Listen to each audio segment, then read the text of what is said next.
Avez-vous déjà rêvé de changer de vie pro ? Alors moi, c'est ce que j'ai fait il y a plus de 17 ans. Je suis passée de l'univers des nouvelles techno à fondatrice de médias engagés. Et c'est pourquoi je suis heureuse aujourd'hui de vous présenter le partenaire de ce podcast, Chance, qui propose un parcours de coaching digital pour aller vers une voie professionnelle qui vous ressemble. Moi, ce que je trouve pratique, c'est que tout est en ligne. Vous avez des activités pour comprendre vos aspirations profondes et vous aider à structurer votre projet.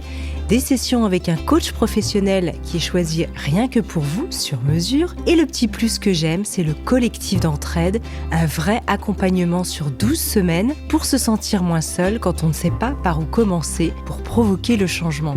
Et le détail non négligeable, le parcours est finançable grâce à votre compte personnel de formation. Enfin, la toute dernière nouveauté, les duos Chance viennent d'être lancés pour vous mettre en relation avec la personne du secteur qui vous intéresse une fois votre projet pro défini. Alors les amis, pour tout savoir, allez donc jeter un œil sur le site chance.co pour faire le point gratuitement sur votre situation et peut-être sauter le pas vers votre nouvelle vie professionnelle.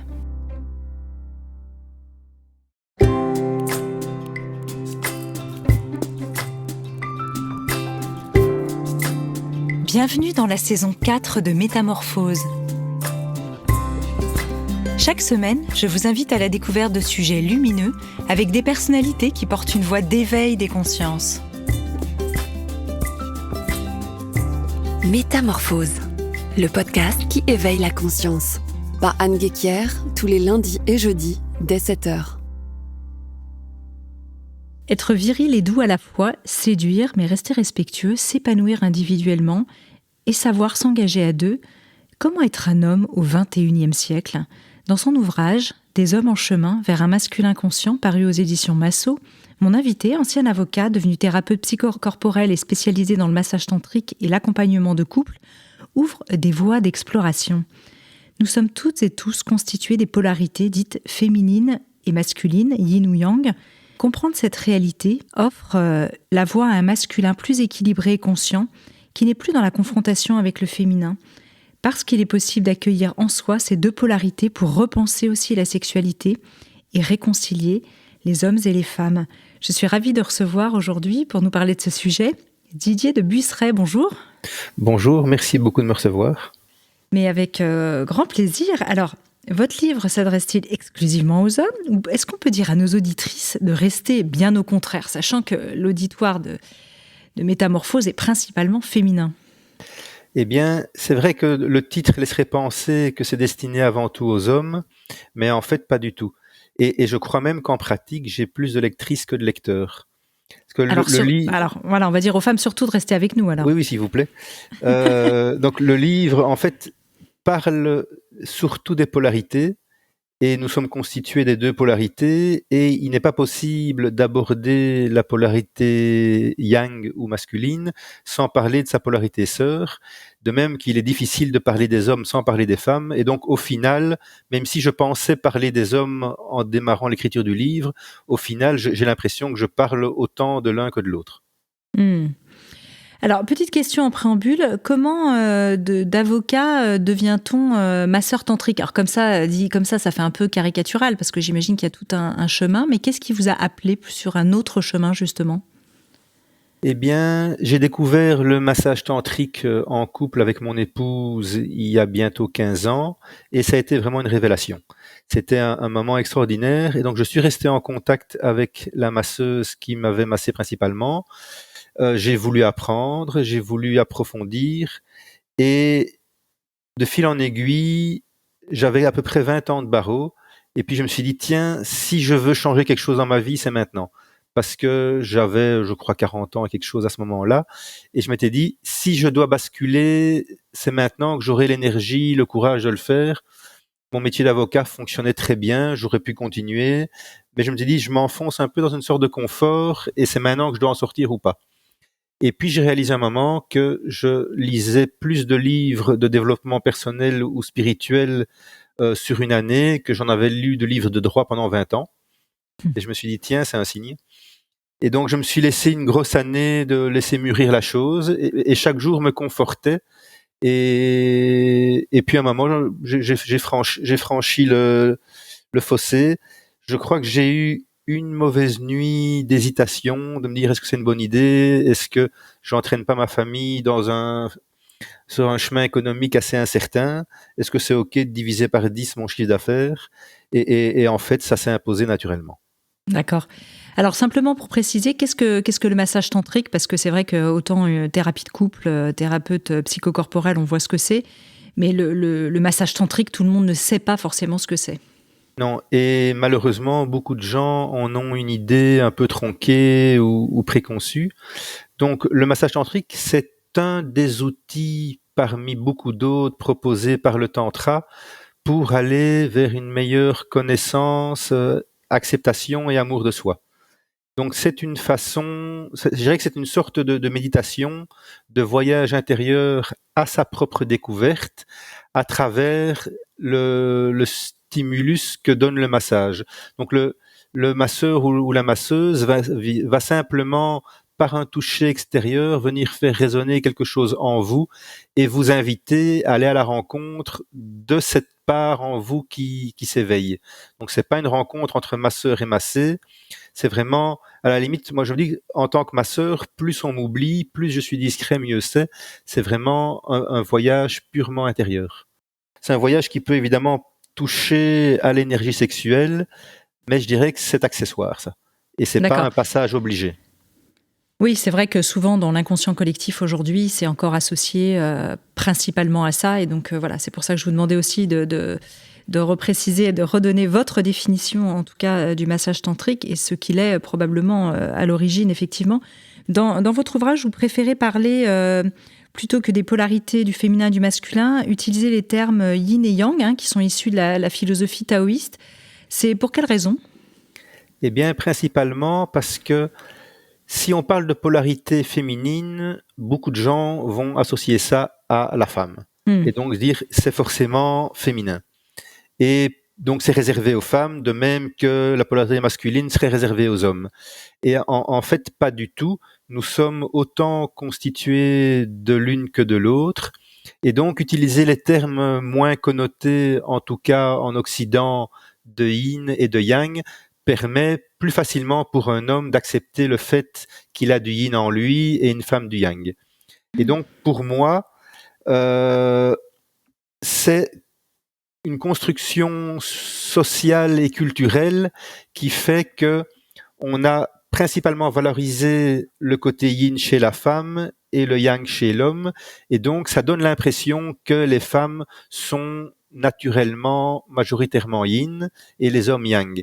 Et à mon sens, c'est pas le cas. Après ça, on peut chipoter, est-ce que c'est 50%, 60, 55, à la limite, ça peu importe. Mais ce qui pour moi est important, c'est que si on déconstruit tous ces carcans culturels et sociétaux, la femme a à peu près autant de yang et l'homme à peu près autant de yin, et donc c'est vraiment comment s'autoriser à valoriser, à réhabiliter cette part en nous qui a jusqu'ici été un peu nié, un peu gommé, parce que considérant que un homme ne peut pas trop montrer ses émotions, une femme est priée de pas être trop dans la puissance. Et donc, pour moi, c'est purement culturel et c'est important de pouvoir prendre du recul par rapport à ça pour trouver quel est notre propre équilibre personnel, où est-ce qu'on place le curseur entre le yin et le yang, et ça peut être différent pour chacun. Oui, sachant qu'il est intéressant peut-être aussi de rappeler quelles sont les qualités ou les attributs, par exemple, du yin puis du yang. Oui, donc il y en a beaucoup, mais je dirais... Et ce qui évite en plus, en parlant de ça, de stéréotyper, comme vous le disiez à l'instant, alors que si on le disait sur le féminin, des qualités dites féminines, pourquoi finalement, aujourd'hui, il y a beaucoup de sociologues qui disent pourquoi une femme serait finalement plus intuitive qu'un homme, etc. Exactement. Oui. Mais en pratique, il se fait qu'elles le sont souvent...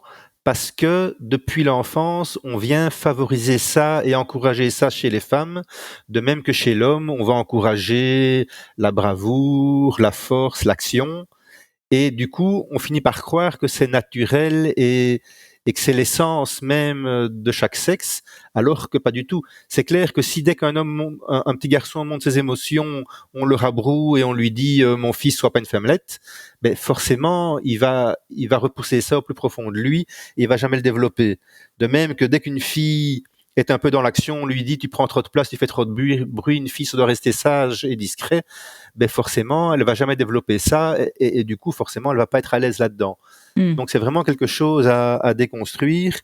Et donc les qualités principales propres à chacune des polarités, ben, le yin c'est plus l'intuition, l'introspection, le lien, la douceur, l'émotionnel, tandis que le yang, ce sera plus la force, la bravoure, l'action, plus d'être tourné vers l'extérieur, la concrétisation, la décision, quelque chose de plus tranchant, de plus direct, tandis que le yin est plus rond, plus louvoyant. Et donc, plus spirituel aussi. Plus spirituel, effectivement, tandis que le yang sera plus matériel. Et donc, généralement, on va considérer que, par exemple, dans les archétypes du yang, on va voir le guerrier, le roi, alors que, pour moi, ça peut être tout aussi bien la guerrière, la reine. Et donc, quelque part, parfois, dans le développement personnel et dans le New Age, on va renforcer ce qu'on croit être des archétypes. Ce sont en fait des vieux clichés sexistes, d'une certaine façon.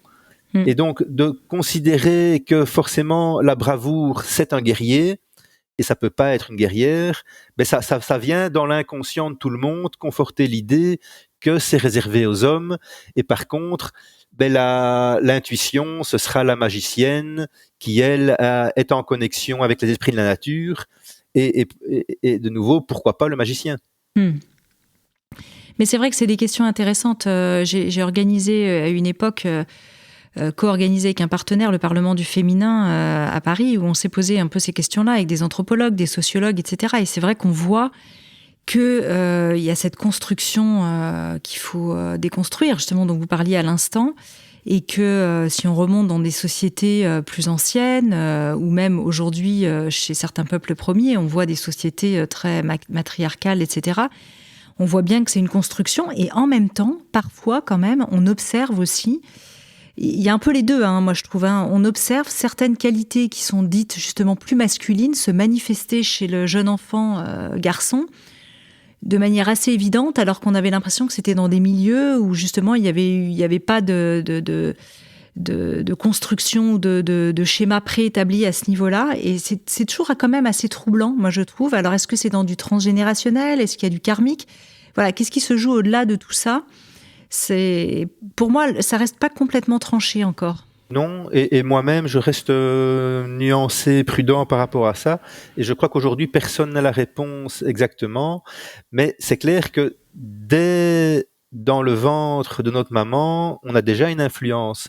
Et dans le berceau, dès que le petit bébé naît, si c'est un garçon, on va dire « Ah, qu'il est costaud », et si c'est une fille « Ah, qu'il est mignonne ». Et je crois que dès la première seconde, il y a déjà une influence qui fait que maintenant, quelle est la part d'inné, la part d'acquis? Comme je disais tantôt, où est-ce qu'il faut mettre le pourcentage? Précisément, je n'en sais rien, et c'est probablement impossible à savoir. Mais clairement, je pense que c'est en tout cas beaucoup moins tranché que ce qu'on pense et que ce que notre éducation nous amène à être. Oui, c'est sûr. Qu'est-ce que c'est pour vous le masculin conscient par rapport à tout ça, justement, qui est dans le titre de votre ouvrage? Mais pour moi, d'ailleurs, première petite parenthèse, j'ai parlé de masculin conscient plutôt que de masculin sacré. Oui, oui, c'est un point important ça aussi. C'est pas tout à fait un hasard. D'abord parce que je trouve que le terme sacré est très galvaudé et veut tout dire et plus rien dire. Également, je voulais que le livre puisse toucher un public qui n'est pas dans une sphère complètement mystico-perchée, complètement ésotérique, et que ça puisse toucher des gens qui ont envie d'un tout petit peu s'ouvrir au développement personnel ou au spirituel, mais sans nécessairement adhérer à tout ce qui tourne autour. Et par ailleurs, pour moi, le sacré, j'aime bien, c'est une définition que donnait Daniel Odier, qui est un auteur en tantra. C'est que j'ai reçu dans ce podcast. Et ben voilà. Mais donc pour lui, il y a pas de dualité, c'est-à-dire il y a pas d'un côté le sacré et de l'autre le profane. Donc pour lui, le sacré est présent partout. Donc parler de sexualité sacrée ou non sacrée, ça a quelque part pas de sens parce que elle est sacrée. Simplement, il se peut que justement par manque de conscience, on ne le voit pas, on ne l'appréhende pas. Mais le sacré est quelque part partout. Et donc on ne peut pas dire d'un côté que telle activité est sacrée, telle autre ne l'est pas. C'est plus la façon dont on l'aperçoit qui permet de... Est-ce qu'on entre, est-ce qu'on se laisse toucher par ce sacré? C'est plus de cet ordre-là pour moi. Oui, c'est de toute façon, c'est induit. Tout est sacré, quoi, effectivement. Et donc, par rapport à la définition de conscient, pour moi, la conscience, c'est d'avoir justement cette appréhension, cette sensation, cette prescience de ce que nous sommes les deux polarités et trouver ce point d'équilibre entre l'intérieur et l'extérieur. De savoir que tout est relié, que ce qui se joue en moi, comment se marient mes polarités en moi, ça va être le reflet à l'extérieur de la même chose. Et donc, si je suis en guerre avec mon yin, par exemple, forcément, à l'extérieur, ça va se refléter. Je ne pourrai pas être en paix avec les personnes plus yin, avec les activités plus yin, et d'office, tout se répercute.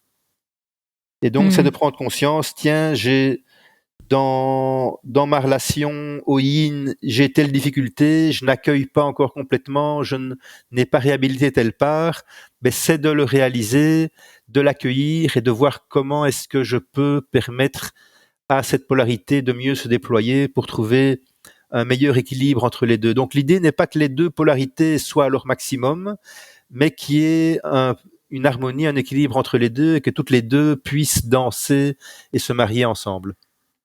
Vous avez le sentiment, justement, depuis que vous avez fait votre bascule aussi professionnelle, qu'il y a des choses de manière assez spectaculaire qui se sont comme ça rééquilibrées, on peut dire, chez vous?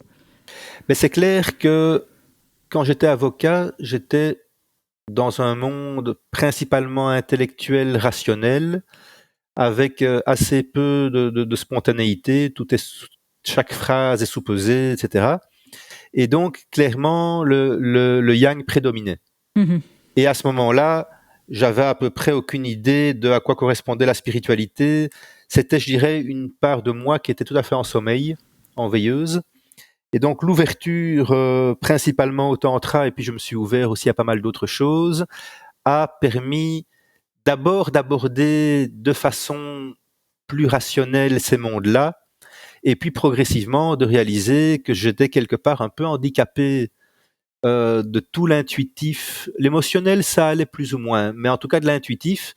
Et donc, à travers différents exercices de tantra, de méditation, de massage, j'ai vraiment développé cette autre facette. Et du coup, je me sens plus complet, plus équilibré, plus nuancé. Et ce qui pour moi est important à dire, c'est pas parce que mon yin s'est déployé que j'ai perdu mon yang. Je me suis pas, entre guillemets, féminisé. Mais oui, parce que c'est vrai que, oui, au contraire. Au contraire, mon yang est toujours aussi présent, mais il est plus subtil, il est plus nuancé, il est enrichi de quelque chose de plus fin, et quelque part, il y gagne franchement. Bien sûr. Comme on l'a vu avant, c'est vrai que le poids des conventions influe sur la construction du genre. Et du coup, ça peut être difficile de savoir comment se positionner sans imiter l'autre sexe. Là, vous parliez justement de la corporation des avocats, qui est plutôt un milieu yang. On pourrait dire la même chose dans le médical, chez les chirurgiens, etc., dans ce type de métier. Comment justement se positionner quand on veut avoir à la fois en tant qu'homme équilibrer en fait ses polarités, laisser émerger ça, et puis à la fois à l'inverse, quand on est une femme, ne pas imiter justement la polarité dominante et pouvoir laisser émerger cet équilibre. C'est pas facile. C'est pas facile. Et c'est clair que essayer de singer le sexe opposé n'a pas de sens. Par exemple, je vois dans le milieu des avocats, la plupart des femmes sont quelque part hyper yang. Et donc, finalement, ont complètement gommé et mis de côté leurs qualités yin, qui pour moi sont tout aussi précieuses, pour du coup devenir finalement plus plus viril, plus mec que les mecs. Et donc, quelque part, c'est assez triste parce que ça devient des sortes de caricatures et à la limite encore plus pitbull en plaidoirie que le sont certains hommes. Et ça, je trouve ça assez triste. Donc, moi, mon impression... Et on est d'accord que vous ne parlez pas d'apparence, mais pas d'apparence, de comportement. De comportement, oui. Dans l'agressivité, dans le côté hyper compétitif, qui est clairement du yang pour moi à l'outrance, qui était donc plus l'apanage des hommes éduqués en ce sens-là.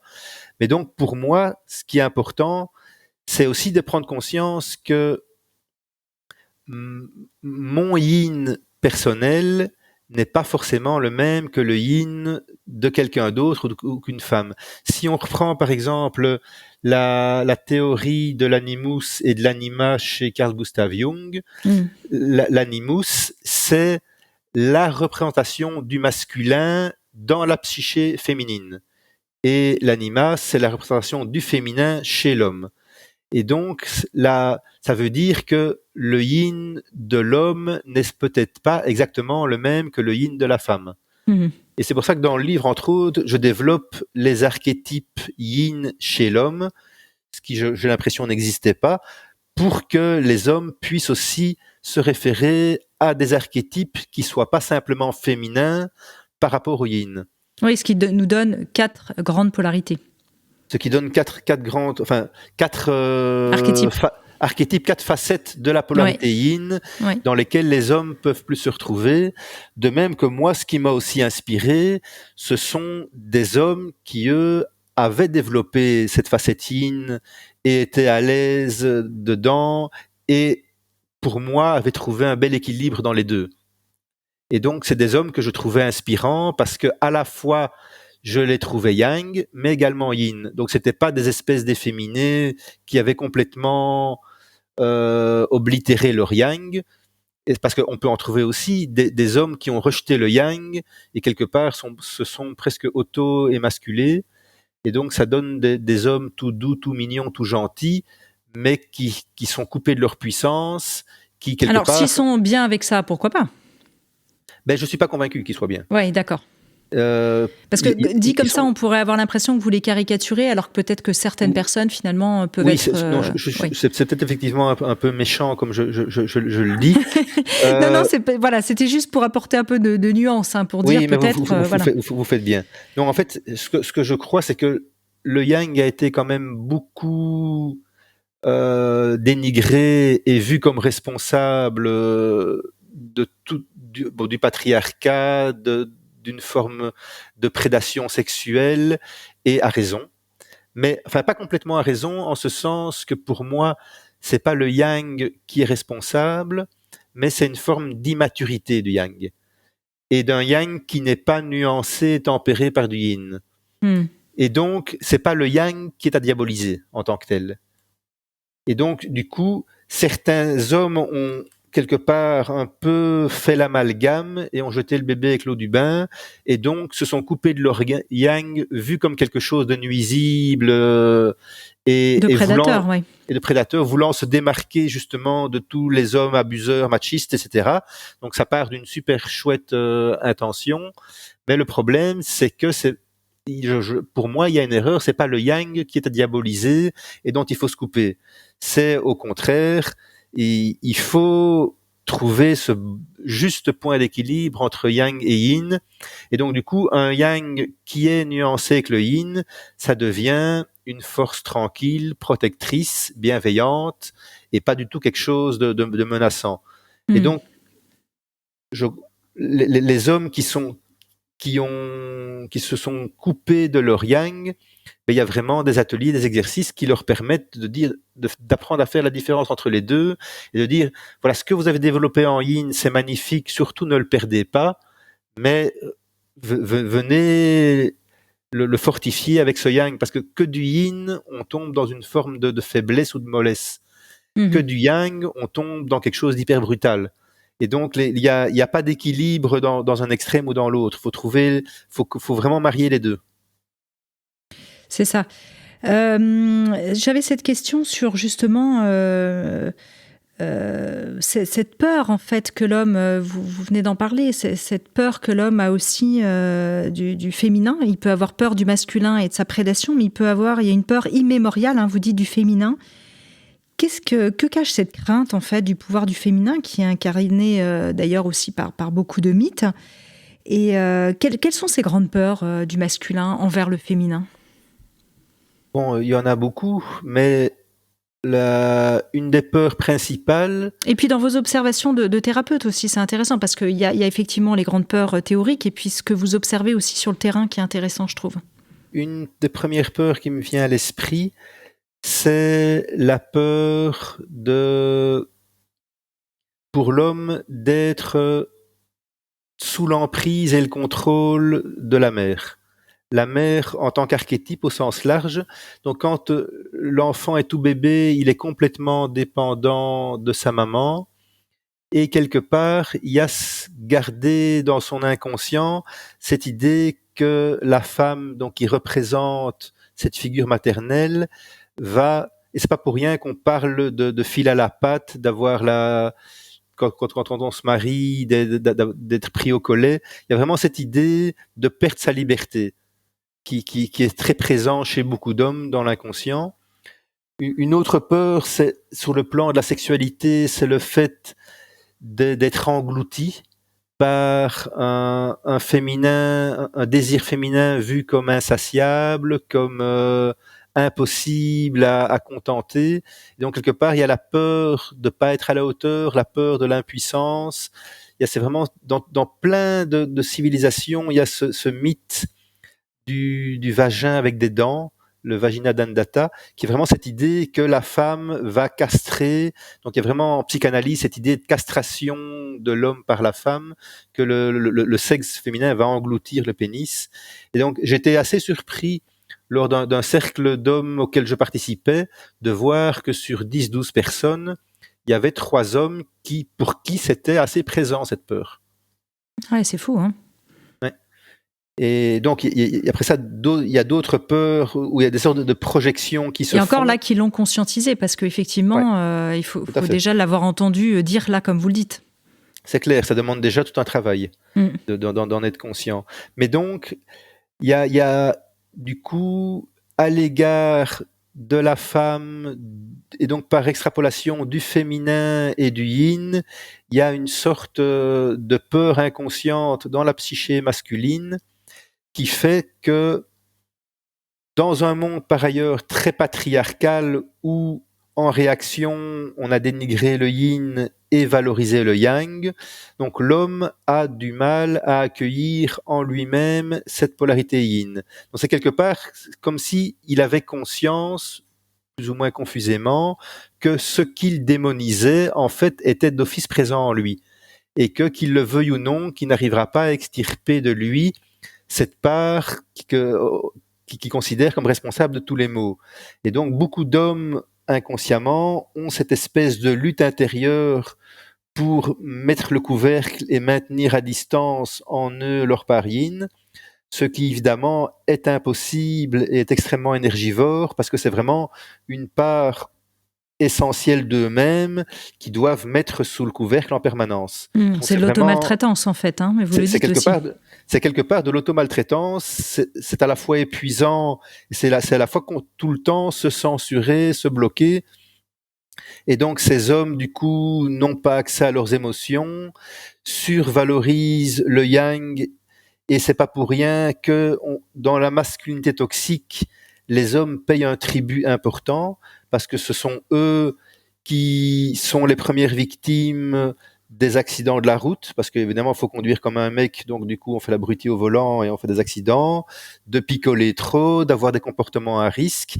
Tout ça, c'est cette culture virile dont les hommes ne sont pas, loin de là, les seules victimes, mais ils le sont aussi du coup, de toujours devoir être en compétition, de pas montrer de faiblesse, de pas être vulnérable. Donc, c'est pas pour rien aussi que le nombre de suicides est évidemment beaucoup plus important chez les hommes, parce qu'ils se mettent une pression énorme de pas se montrer faible, et parce que tout ce qui est yin est associé à la faiblesse et au féminin. Est-ce que les femmes ont leur rôle à jouer pour permettre à l'homme, justement, en les initiant, de s'approprier cette part de yin?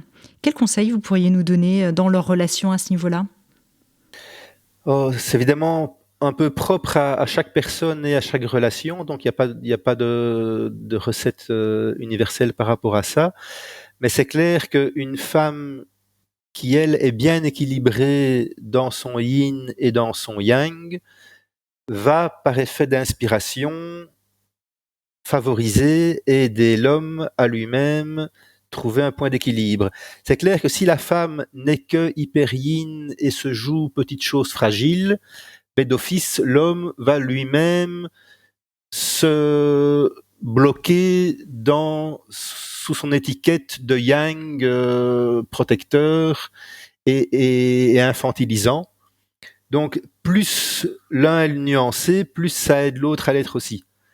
Plus la femme va aussi encourager l'homme à exprimer son yin, à exprimer ses émotions, sans pour autant être impatiente ou excédée s'y prend moins bien au début. Parce que pour beaucoup d'hommes, le monde des émotions, c'est vraiment comme une langue étrangère dont on leur a donné aucun code. Donc à la femme qui, depuis toujours, est habituée à ça, ça peut paraître très étonnant comme l'homme peut être empoté par rapport à ça. Enfin, en tout cas, certains hommes. Et donc, de venir donner des clés. Et j'ai vraiment le sentiment que l'homme possède certaines clés qui peuvent aider la femme à s'ouvrir au yang et inversement que la femme possède des clés qui permettent à l'homme de se réconcilier avec sa part yin. Donc il y a vraiment une sorte de pas à faire les uns vers les autres. Même si c'est un chemin intérieur, l'autre peut grandement faciliter. Sans pour autant, chez l'homme, rejeter son principe de puissance, qui pourrait être effectivement une tentation. Et comme vous disiez tout à l'heure, je reconnais que je peux avoir une partie de prédation, alors du coup ça me fait peur, et donc je rejette tout d'un bloc en fait. Et c'est là où les hommes, peut-être aujourd'hui, sont un peu perdus. Oui, et c'est clair. Avec ce curseur en fait. Tout à fait. Pour moi, et ça reprend un peu le principe d'individuation chez Jung. Chez Jung, oui. Chez Jung, qui est allons rencontrer nos parts d'ombre. Et donc, si l'homme conscientise, enfin l'homme, ça peut être la femme aussi, cela dit, si chacune conscientise qu'il a en lui cette part violente, cette part prédatrice, cette part qui a envie de consommer, eh bien, le fait, si on se contente de la rejeter, d'essayer de la mettre loin de soi et finalement de la projeter sur quelqu'un d'autre, eh bien, on va jamais pouvoir la ramener vers la lumière. Par contre, si on reconnaît son existence, qu'on accepte le fait que cette part existe en nous, qu'on ne corresponde pas à la vision idéale qu'on croyait avoir de soi-même, eh bien, à partir de ce moment-là, cette part, on peut aller la rencontrer. On peut aller mieux la comprendre, on peut aller l'inviter à grandir, à évoluer. Donc pour moi, c'est vraiment tout ce travail, c'est comment je peux aller voir dans mon ombre et amener progressivement vers la lumière. Et ça, il n'y a qu'une façon, c'est en y mettant de la douceur, en y mettant de l'amour, de la bienveillance. C'est pas chercher à extirper ou à éradiquer cette part parce que c'est impossible, parce qu'elle fait partie de nous, et ça, on ne sait rien y changer. Mais c'est au contraire, en allant la reconnaître, en allant l'inviter à grandir, qu'elle peut se transformer et du coup peut évoluer. Ça peut être par quel type de pratique ou de suivi ou par des cercles d'hommes? J'imagine que tout est possible, mais enfin, globalement, qu'est-ce que vous voyez? Qu'est-ce que vous pouvez conseiller? Les cercles d'hommes pour les hommes et de féminin pour les femmes sont une bonne chose. Maintenant, dans beaucoup de ces cercles, on reste principalement dans le domaine du verbal, de la parole. Ce qui, pour les hommes, est déjà un bon pas parce qu'il n'y a pas beaucoup d'espaces et d'endroits où les hommes peuvent parler librement de leur intimité, de leur fragilité, dans un contexte sécurisé et bienveillant. Donc ça, c'est déjà super. Mais je pense que pour vraiment faire un travail en profondeur de rencontre avec ces ombres, il faut passer un moment à autre chose que simplement du verbal et aller vers des choses plus psychocorporelles. Hmm. Et donc, le tantra, le massage, enfin, il y a différents types d'outils qui viennent, je vais pas dire contourner le mental, mais en tout cas aller plus directement à travers le corps, l'émotionnel. Et là, on va toucher des couches plus profondes où se trouvent vraiment ces parts d'ombre. Oui, puis là, on pense évidemment à tout le champ des thérapies psychocorporelles. Je pense à la psychologie biodynamique, enfin, etc. Il y en a beaucoup Oui, aujourd'hui. il y a beaucoup de propositions. Hmm. Et donc, le verbal est super, est utile, mais ne permet d'aborder qu'une partie de la question. Et il y a des couches plus profondes où là, c'est pas que c'est impossible de l'atteindre avec le verbal, mais c'est beaucoup plus compliqué et ça prend beaucoup plus de temps. Hmm. Et le mental a tendance toujours à tourner autour du pot et c'est très difficile finalement de l'amener là où fondamentalement il n'a pas envie d'aller. Hmm. Alors sur le versant plutôt des femmes, dans votre livre, vous donnez à un moment donné cet exemple de Laura qui a du mal à poser ses limites et qui pour vous est fondamental, qu'on soit homme ou femme, de savoir poser ses limites. Alors elle pense qu'il est bon de faire l'amour régulièrement avec son mari, même si elle n'en a pas envie, mais pour aider son couple. Alors est-ce que c'est une bonne option ? Eh bien, clairement pas du tout. Je pose la question de manière un peu provocatrice, on oui, connaît la réponse. Vous avez déjà la réponse. C'est clair que, bon, déjà, à court terme, de faire l'amour sans avoir envie, ben, c'est satisfaisant pour personne. Donc, même pour l'homme, fondamentalement, ça va peut-être, d'un point de vue strictement génital, le soulager, mais clairement, ça va pas être un rapport satisfaisant, nourrissant et épanouissant. Donc déjà, rien que de cet aspect-là, ça ne fait que mettre un emplâtre sur une jambe de bois. Et du point de vue de la femme, c'est clair que se forcer à avoir des relations dont on n'a pas vraiment envie, ça vient créer une forme de trauma qui fait que la zone sexuelle va à chaque fois un peu plus se refermer, à chaque fois être un peu plus contractée et va intérioriser vraiment une forme de violence. Et donc, il y a un risque très grand que à chaque rapport un petit peu forcé, ça soit à chaque fois un peu plus difficile et qu'il faille chaque fois se forcer un peu plus jusqu'au point de non-retour, qui peut être une incapacité totale à avoir aucun rapport, du vaginisme, ou émotionnellement le vivre vraiment comme un viol, comme une grande violence. Et donc, j'ai reçu en séance des femmes qui ont été dans ce cas-là et qui, à un moment, ont vraiment dû rejeter complètement leur partenaire et pendant plusieurs mois, voire années, ont été totalement incapables d'avoir le moindre rapport sexuel parce que ça venait réveiller trop de blessures, de douleurs, venait sans doute les connecter à des choses plus collectives dans la violence faite aux femmes ou des choses intergénérationnelles, mais clairement, elles arrivaient à un moment où la sexualité n'était juste plus du tout envisageable et était vécue comme une violence intolérable. Parce que c'est vrai qu'il peut y avoir des asymétries dans le désir chez les deux membres d'un couple, et c'est pas toujours la femme qui est en manque et l'homme qui a plus de libido, c'est parfois l'inverse aussi. Et c'est probablement plus dommageable quand c'est la femme qui se force que dans la mesure où l'homme, c'est plus difficilement se forcer s'il n'a pas d'érection, il n'a pas d'érection. Mais pour moi, pour la femme, c'est sans doute plus délicat parce que sa sexualité, elle la vit plus à l'intérieur. Elle accueille quelqu'un à l'intérieur d'elle. Donc, il y a vraiment une grande différence entre les hommes et les femmes dans la sexualité. C'est que l'homme, quelque part, sa sexualité, elle est en partie hors de lui. Il n'est pas dans cet état d'extrême fragilité, sauf dans des relations homosexuelles, d'accueillir à l'intérieur de lui.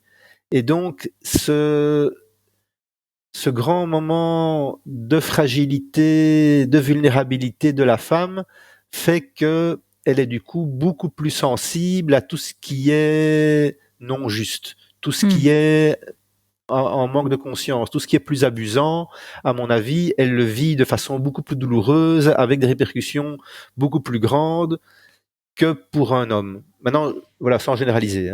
Ouais, la femme, est-ce qu'elle peut être plus tiraillée par plusieurs voix en elle, entre la tête, le cœur et le sexe qui soufflent pas la même chose? Ça peut être aussi ça le problème. Oui, mais pas que la femme. Ça, je pense que c'est propre aux hommes et aux femmes. C'est que, donc, en tantra, on schématise le corps en 3 parties. Donc il y a le mental avec les pensées, le cœur avec les émotions et la zone sexuelle avec les instincts et les pulsions. Et donc ce sont 3 pôles qui chacun peuvent vivre différemment une même expérience. Donc il se peut que le sexe soit ouvert et disposé à une relation, mais que la tête ne le vive pas bien ou que le cœur ait des réticences. Et donc parfois, il y a une excitation du corps qui fait qu'on accepte un rapport et en fait, après coup, le mental se dit mais j'aurais pas dû, aïe aïe aïe, j'ai trompé mon conjoint, et de culpabiliser, etc. Ou inversement, par exemple, dans le cas que vous évoquiez, la femme qui se dit pour faire plaisir à mon mari, ça fait un mois qu'on l'a plus fait, il faudrait quand même bien, blablabla. Il se peut que c'est le mental qui prenne le dessus et qui dise allez, on va y aller, mais qu'en fait, le mental, quelque part, force la zone sexuelle qui, elle, n'est pas ouverte, n'a pas envie. Et donc, la difficulté, c'est que souvent, dans notre culture, c'est plus le mental qui est la voix prédominante qu'on écoute, et les 2 autres qui sont généralement relégués et qui, du coup, à force d'être relégués, qu'on entend de moins en moins. Et donc, une partie du chemin est de réactiver la communication avec les pôles qui sont plus délaissés, de façon à retrouver une forme d'équilibre entre les 3. Et pour moi, je dirais que c'est une des définitions de la paix intérieure ou de l'harmonie intérieure, c'est quand ces 3 pôles parlent d'une seule voix, quand les 3 sont alignés. Mais donc, pour les aligner, il faut qu'on puisse les écouter tous les 3, et quelque part, dans une écoute assez subtile et assez fine intérieure, de faire dialoguer ces 3 pôles, de dire voilà, ma tête, qu'est-ce que tu veux? Mon sexe, qu'est-ce que tu veux? Mon cœur, qu'est-ce que tu veux? Et comment les 3 peuvent dialoguer comme s'ils se mettaient à table et peuvent trouver une forme d'harmonie, de compromis entre eux, de façon à ce que c'est pas l'un qui l'emporte. Et j'aime bien cette idée de lâcher l'idée qu'il y a un conflit intérieur entre les 3 et qu'il faut à tout prix trancher et favoriser l'un au profit de l'autre. Si on lâche l'idée qu'il y a un conflit, que simplement on se détend et qu'on écoute ces 3 pôles comme si on les prenait dans ses bras, qu'on les berçait et qu'on leur disait voilà, qu'est-ce que vous avez à me raconter? Qu'est-ce que vous pouvez me dire sur moi? Quelle part de vérité vous avez à me raconter sur moi-même? Et donc de voir comment tout ça peut s'harmoniser. Et ça, quand vous parlez de ça avant, par exemple, d'entrer dans une relation intime, parce que ça paraît un peu artificiel, du coup, de se dire, alors, est-ce que je suis en harmonie avec ces 3 pôles? Qu'est-ce que je ressens? Est-ce que c'est pas un tue l'amour, entre guillemets, non plus, d'un seul coup d'être en introspection? Ça peut prendre une demi-seconde. Hein. D'accord. C'est juste... Et en massage, je le demande régulièrement aux personnes que je reçois. C'est parfois juste pour conscientiser. Ok, là maintenant, si je pose ma main sur votre zone pubienne, qu'est-ce que vous ressentez au niveau du sexe? Qu'est-ce que vous ressentez au niveau du cœur? Qu'est-ce que vous ressentez dans votre mental?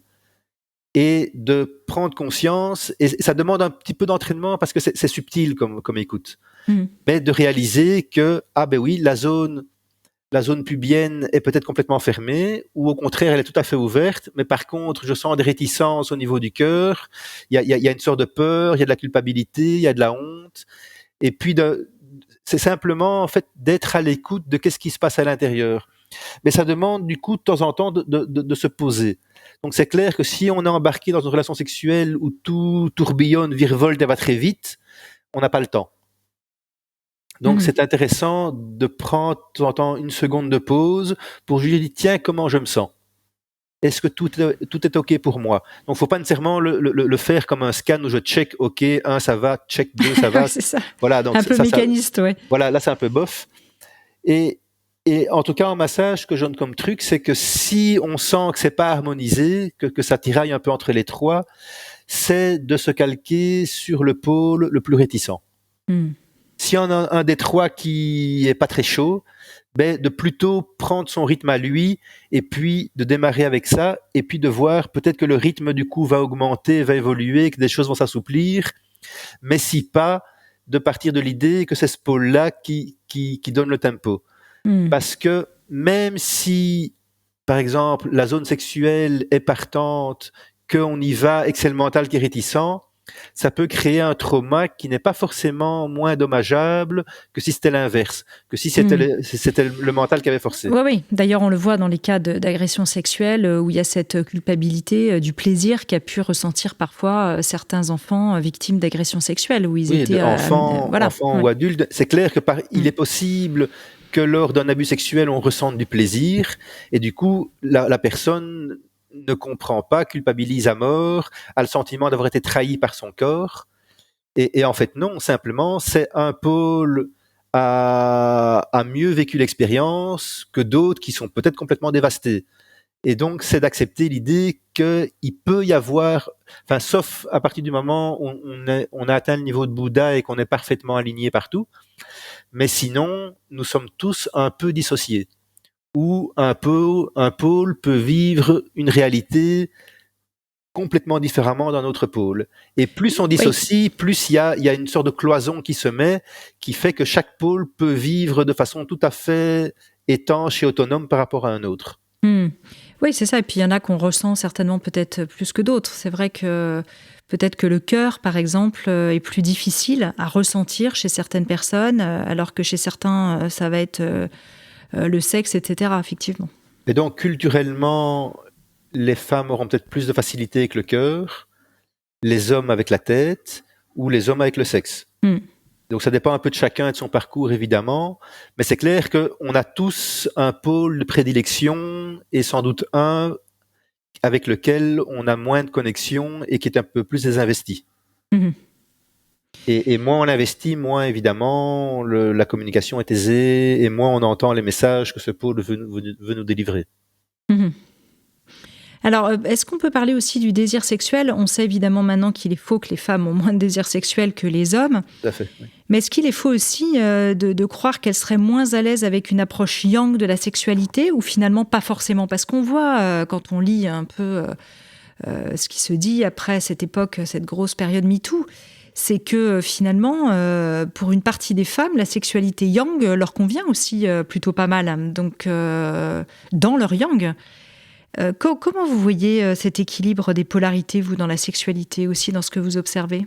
Mais pour moi, cet équilibre est fondamental aussi, parce qu'une sexualité purement yang est une sexualité qui n'est pas dans le relationnel. Donc, quelque part, on utilise, on instrumentalise, on objectifie le partenaire dans quelque chose où je viens prendre, et poussé à son paroxysme, le pur yang, ben, on est vraiment dans la prédation sexuelle. À la limite, c'est le viol pur et dur, du pur yang. Et inversement, dans une sexualité très yin, à la limite, si on pousse à son extrême, une sexualité totalement yin est presque asexuée. Oui, je pense au maître tantrique Barry Long quand vous dites ça. Oui. Et donc, on est dans quelque chose qui est extrêmement doux, qui est dans une magnifique connexion, qui est dans la tendresse, mais dans laquelle il y a moins de connexion à l'énergie sexuelle, à la puissance. Et donc, pour moi, la sexualité, c'est justement un point d'équilibre entre les deux. Donc, le yang qui est cette puissance, cette vigueur, le yin qui a aussi cette qualité d'abandon. L'abandon qui est une qualité importante dans le yin. Et par exemple, l'orgasme, c'est vraiment le point de rencontre entre les deux. C'est clair que si on est trop yang, il y a trop de tension. Et quelque part, on a du mal à arriver à l'orgasme parce que tout est trop tendu. Inversement, si on n'est que dans l'abandon du yin, eh ben là, il n'y a plus assez de tension sexuelle et donc le désir retombe. Donc c'est vraiment une sorte de subtil point d'équilibre entre les deux qui permet à la fois la vigueur et à la fois l'abandon, qui fait qu'on peut arriver à l'orgasme. On peut avoir l'impression, quand on vous écoute, et puis globalement à travers aussi un certain nombre de lectures et tout ça, que parfois il faut un véritable mode d'emploi et aller à une école presque. Vous pensez que c'est important en fait de pouvoir conscientiser tout ça, pour pouvoir s'abandonner, apprendre pour pouvoir ensuite s'abandonner? Mais peut-être que si on n'était pas conditionné comme nous le sommes, ce ne serait pas nécessaire. Si on était, enfin quelque part, j'ai l'impression que quand je reçois des gens en séance, je leur dis, en fait, votre mental a du mal à admettre combien ça peut être simple. on a tellement complexifié, on a mis tellement de barrières, de tabous, de bidules, qui fait que c'est devenu hyper complexe et on a du mal finalement à reconnaître que ça peut être tout fluide, tout simple, une fois qu'on met de côté tous ces tabous, ces complexes, ces difficultés. Et d'une certaine façon, on a plus à déconstruire réellement qu'à apprendre. Après, bon, il peut y avoir de la technique, mais à la limite, ça c'est secondaire.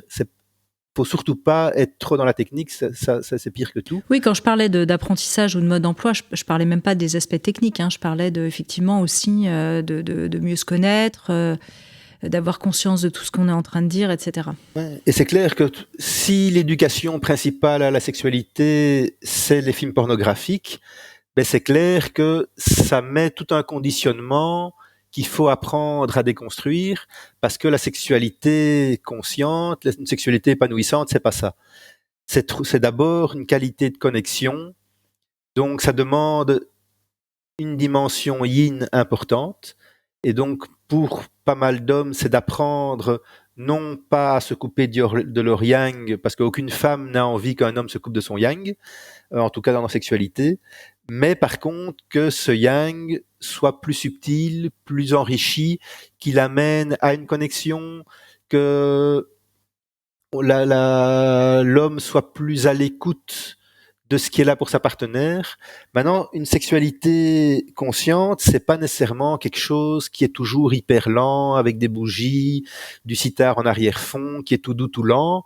Non, pour moi, une sexualité consciente, c'est être à l'écoute de ce qui est là pour moi et pour l'autre, de nos besoins, de nos désirs, de nos limites. Et donc, suivant les cas, ça peut être tout doux, tout lent. Suivant d'autres cas, ça peut être tout à fait fougueux, beaucoup plus animal. Et donc, ce qui est important, c'est d'avoir toute la richesse de la palette, d'être capable de pouvoir circuler dans tout l'éventail des possibilités, de pouvoir, moi, en tant qu'homme, m'abandonner dans mon yin et ma partenaire pouvoir reprendre le côté yang par moment, donc que tous les rôles soient interchangeables, qu'on ne soit pas figé chacun dans un rôle ou une fonction où l'homme est censé être toujours à l'initiative et la femme être passive. Non, c'est de pouvoir jouer avec tout ça, jouer avec nos polarités pour avoir finalement une sexualité beaucoup plus riche et beaucoup plus variée. Alors ça suppose aussi d'avoir une bonne communication qui déjà va pas toujours de soi entre des partenaires et encore plus sur les sujets de la sexualité. Où il y a encore beaucoup de peur, de tabous et tout ça, alors que pour autant c'est quand même fondamental. C'est clair que la communication, déjà, n'est pas facile pour tout le monde, dans l'absolu, mais la communication à propos de l'intimité, de la sexualité, est encore plus délicate, parce que ça vient toucher des zones qui sont hyper fragiles chez chacun, et donc ça demande infiniment, avant tout, de bienveillance, pour se sentir en sécurité, pour pouvoir être dans son plus grand espace de fragilité avec son partenaire, sans avoir l'impression qu'il va en abuser, va se moquer de nous, dénigrer ou s'en servir plus tard. Donc ça demande vraiment un espace hyper bienveillant. Ça demande d'oser cette vulnérabilité, une authenticité, de pouvoir se livrer comme on ne l'a jamais fait, de pouvoir aussi dire à l'autre ce qui ne nous convient pas, ce qui ne nous plaît pas, ce qu'on souhaiterait. Et donc, ça, quelque part, la communication non violente peut être très utile là-dedans, parce que c'est apprendre à recevoir le message de l'autre sans le prendre personnellement, c'est apprendre à le formuler de façon juste. Dans mon livre, je renvoie à un super chouette bouquin qui a été rédigé par des amis thérapeutes qui s'appellent Serge Vidal et Carole Graff. Et le livre s'appelle « Mais tu ne m'avais jamais dit ça » aux éditions Jouvence. C'est un petit bijou, justement, sur la communication intime et qui est vraiment super bien pour aider les couples à avancer sur ce chemin-là. Je vais les inviter dans Métamorphose. Ah bah oui, ils sont je crois qu'ils sont dans le sud de la France, je pense, pour l'instant. Alors, on veut justement, puisque vous parlez d'un couple qui a écrit ça, on va finir sur le couple. On arrive à la fin de ce podcast, Didier Buisseret. Le couple, pour vous, c'est un magnifique moteur d'évolution individuelle. Et le mariage, est-ce que c'est pour vous, au contraire, un tue-l'amour, au contraire, initiatique ? Et puis cette idée de l'épanouissement du couple dans une liberté totale. C'est vrai qu'en ce moment, on parle beaucoup de polyamour, etc. J'aimerais bien que vous nous parliez un peu de tout ça. On parlait hors antenne avant de démarrer ce podcast de Christiane Singer. Évidemment, quand on parle du couple et de l'engagement, on pense aussi à ces mots, même si elle ne parlait pas directement du tantra. Mais voilà, qu'est-ce que vous auriez envie de partager ? Mais pour moi, c'est clair que je ne parlerai pas du mariage en tant qu'institution qui n'est pas en soi une nécessité, même si je suis moi-même marié depuis 20 ans. Mais c'est clair que le couple est un creuset particulier d'apprentissage sur soi-même et d'évolution. Parce que ça demande au quotidien un vrai travail sur soi où notre partenaire, notre conjoint est un miroir, un révélateur de nos choses les plus intimes. Et donc, si on le voit dans cette optique de développement de soi, le fait d'être au quotidien sur la durée avec une même personne permet vraiment de grandir et d'évoluer. Après ça, on peut le voir à l'inverse comme une forme de carcan et de se dire je suis enfermé là-dedans et considérer que le couple vient m'empêcher de me déployer, mais c'est vraiment la vision que chacun a du couple. Pour moi, le couple est censé être une sorte de tremplin qui permet aux deux individualités de se déployer et d'atteindre leur potentiel. Si le couple, au contraire, est une sorte de cloche qui nous enferme tous les deux, à mon avis, il rate son objectif. Donc le couple, à la fois, il faut se déployer en tant que couple et à la fois en tant qu'individualité. Et donc pour moi, j'ai le sentiment que c'est possible dans le couple, mais dans une vision du couple peut-être plus moderne que ce qui s'est fait par le passé. Aujourd'hui, on a tous la chance de pouvoir inventer la vision, la forme de couple qui nous convient et qui peut être différente de celle de nos parents, de nos voisins, et donc de voir comment ce couple peut m'épanouir, comment il peut m'aider à grandir et à développer plus mon potentiel. Pour certains, ce sera dans une forme de polyamour, qui peut être très bien aussi. Maintenant, pour moi, il faut faire attention. Certaines personnes, pas toutes, dans le polyamour, je dirais, évacuent la question de l'engagement. Et donc, si on est dans des relations qui restent superficielles, qui papillonnent, dans lesquelles il n'y a pas d'engagement au quotidien, à mon sens, on risque de perdre cette qualité de creuset alchimique qu'est le couple et qui aide à grandir. Donc, c'est bien si on peut combiner les deux, du coup. J'imagine que votre conversion a fait certainement grandir et cheminer votre couple aussi personnellement. Ah, ça a bien fait bosser, oui. Très bien, merci infiniment Didier de Buisseret de nous avoir guidés vers la réconciliation du féminin et du masculin. Je rappelle le titre de votre ouvrage, Des hommes en chemin vers un masculin conscient, aux éditions Massot. Et puis pour toutes celles et ceux qui veulent en savoir plus sur votre travail, vos stages, etc., rendez-vous sur vos sites internet thérapeute-debuisseret.be ou présenceasoi.be, c'est bien cela ? Tout à fait. Le Présence à soi, c'est en fait un blog sur lequel je poste des articles que j'ai rédigés en lien avec ma pratique, avec la spiritualité, avec le tantra. Parfait, merci beaucoup. Merci à vous.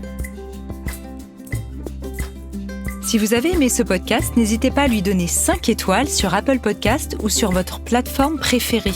Découvrez mes invités en avant-première sur Instagram à l'adresse Métamorphose Podcast et surtout abonnez-vous pour ne manquer aucun épisode. Retrouvez en librairie mon livre issu du podcast Métamorphose éveille ta conscience, 33 rencontres essentielles pour être soi aux éditions Erol, ainsi que mon tout nouvel oracle du Scarabée d'or chez le même éditeur. Et enfin, pour nous soutenir, participer au cercle de discussion ou rencontrer en direct nos invités, rejoignez dès maintenant la tribu Métamorphose à l'adresse patreon.com/métamorphose. Merci. Métamorphose, le podcast qui éveille la conscience. Par Anne Guéquière, tous les lundis et jeudis, dès 7h.